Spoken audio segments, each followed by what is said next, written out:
Et le 19 août prochain, ce sera la journée mondiale de l'aide humanitaire. Olivier Archeler, qui s'occupe d'humanitaire chez nous, a décidé de nous parler musique aujourd'hui, parce qu'il peut y avoir un lien entre musique et humanitaire. C'est ce que vous nous dites, Olivia. Oui, bonjour. Bonjour, avec des programmes à destination des enfants. Et celui qui va nous en parler est un ancien ministre de la Culture et de l'Éducation, Jack Lang. Donc c'est pas étonnant finalement qu'il se tourne vers des projets comme ceux-là qui offrent de nouvelles perspectives à des enfants grâce à l'art. On l'a rencontré un jour symbolique pour lui, c'était la fête de la musique, fête qu'il a créée, voilà, et qui est aujourd'hui célébrée. Un jour pour le rencontrer, c'est bien celui-là. C'est celui-là. C'est un peu sa fête aussi. On l'a rencontré à l'Institut du monde arabe à Paris, qu'il préside aujourd'hui. Et ce soir-là se produisait sur scène Amouage. Amouage, c'est un chœur d'une soixantaine d'enfants palestiniens. Ils viennent d'Hébron et de Bethléem. Et ce programme éducatif, car c'est vraiment un programme d'accompagnement, c'est pas juste une initiation au chant, a changé leur vie. Vous allez voir comme ils sont heureux de chanter. Ils croient en l'avenir grâce à ce programme. Amouage, ça veut dire onde en arabe. Et vous allez voir que quand ils chantent, il y a vraiment de belles et émouvantes ondes qui se dégagent. Et puis Jack Lang, il nous a parlé d'une autre association qu'il soutient et elle fait un travail admirable. Elle s'appelle Voix sans frontières. Elle a été créée en début d'année dernière par une journaliste qui, en voyageant dans le monde entier, s'est rendu compte que dans les camps de réfugiés, évidemment, il y avait toute l'aide, le minimum vital, mais il n'y avait pas forcément de clé pour se reconstruire, pour réapprendre le monde, s'ouvrir sur lui. Et donc en Ouganda, elle a créé une association qui donne des cours de chant à d'anciens enfants soldats, donc vraiment des vies d'enfants brisées. Et là, ça devient vraiment une clé, un outil de résilience. Et ça permet de redécouvrir qui on est. C'est une deuxième chance pour ces vies d'enfants brisées. Je vous propose de découvrir ces deux projets avec Jack Lang.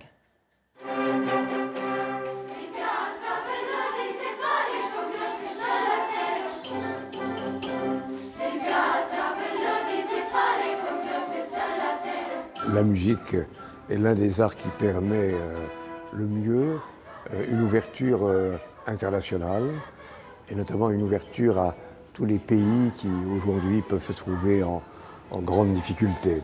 Je trouve que c'est un signe de confiance, un signe d'espoir, de montrer que des jeunes aujourd'hui abordent la vie avec cette volonté d'énergie et d'amour et de partage.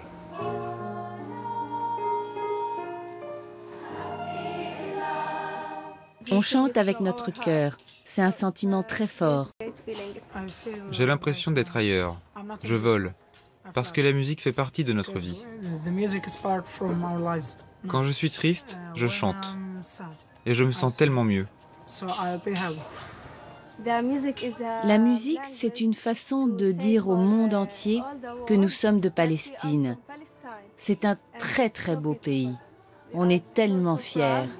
Quand je suis arrivée en France, mon rêve n'était plus avec moi. Depuis quelque temps, j'ai l'impression de le retrouver.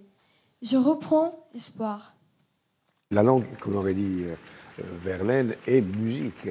Et donc, quand des enfants parlent, c'est une musique qui retentit.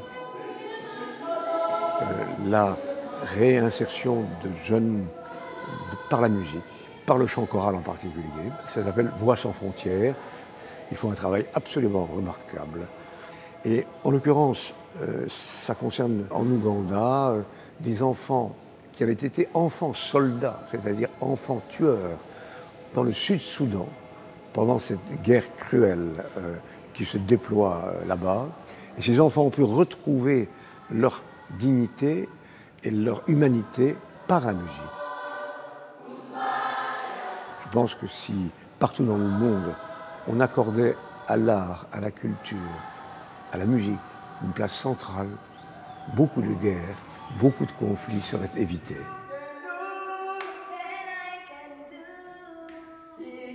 La musique, c'est vibrer ensemble.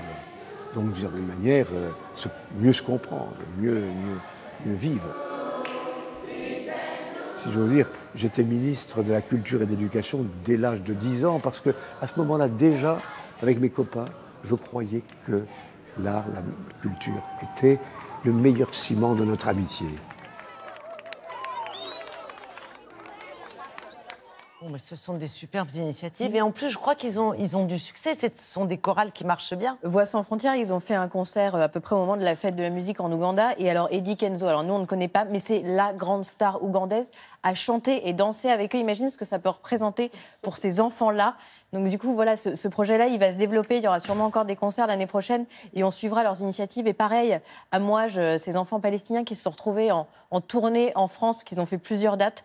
Et il y a de plus en plus de programmes comme ça, avec l'art comme outil de résilience, mais il y a aussi beaucoup de programmes à vocation sociale. On vous en parle souvent dans cette chronique, et notamment pour aider la jeunesse. C'est vraiment des outils formidables et qui ouvrent des perspectives. Bien sûr, et qui motivent et qui rendent heureux. Oui, et mais qui c'est changent tout des vies. l'objectif. Merci pour cette belle chronique, Olivia.